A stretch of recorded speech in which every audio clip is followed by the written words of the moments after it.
His Excellency Adolf Hitler, Chancellor of the German Reich, Berlin, Germany. I desire to acknowledge Your Excellency's reply to my telegram of September 26th. I was confident that you would coincide in the opinion I expressed regarding the unforeseeable consequences and the incalculable disaster which would result to the entire world from the outbreak of a European war. The question before the world today, Mr. Chancellor, is not the question of errors of judgment or of injustices committed in the past. It is the question of the fate of the world today and tomorrow. The world asks of us, who at this moment are heads of nations, the supreme capacity to achieve the destinies of nations without forcing upon them, as a price, the mutilation and death of millions of citizens. Resort to force in the Great War failed to bring tranquility. Victory and defeat were alike sterile. That lesson the world should have learned. For that reason, above all others, I addressed on September 26th my appeal to Your Excellency and to the President of Czechoslovakia and to the Prime Ministers of Great Britain and of France.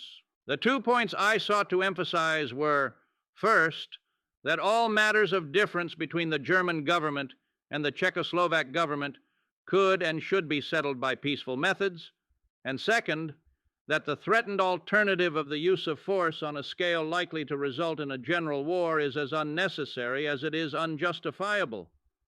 It is, therefore, supremely important that negotiations should continue without interruption until a fair and constructive solution is reached.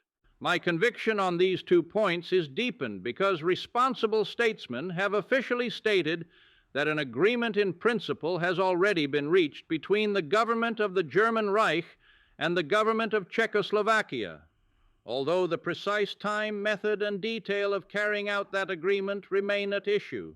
Whatever existing differences may be, and whatever their merits may be, and upon them I do not and need not undertake to pass, my appeal was solely that negotiations be continued until a peaceful settlement is found, and that thereby a resort to force be avoided. Present negotiations still stand open. They can be continued if you will give the word. Should the need for supplementing them become evident, nothing stands in the way of widening their scope into a conference of all the nations directly interested in the present controversy.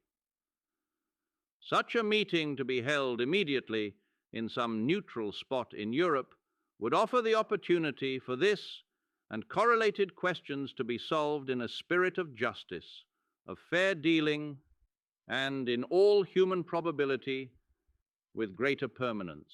In my considered judgment, and in the light of the experience of this century, continued negotiations remain the only way by which the immediate problem can be disposed of upon any lasting basis. Should you agree to a solution in this peaceful manner, I am convinced that hundreds of millions throughout the world would recognize your action as an outstanding historic service to all humanity. Allow me to state my unqualified conviction that history and the souls of every man, woman, and child whose lives will be lost in the threatened war will hold us and all of us accountable should we omit any appeal for its prevention. The government of the United States has no political involvements in Europe and will assume no obligations in the conduct of the present negotiations. Yet in our own right, we recognize our responsibilities as a part of a world of neighbors. The conscience and the impelling desire of the people of my country demand that the voice of their government be raised again and yet again to avert and to avoid war.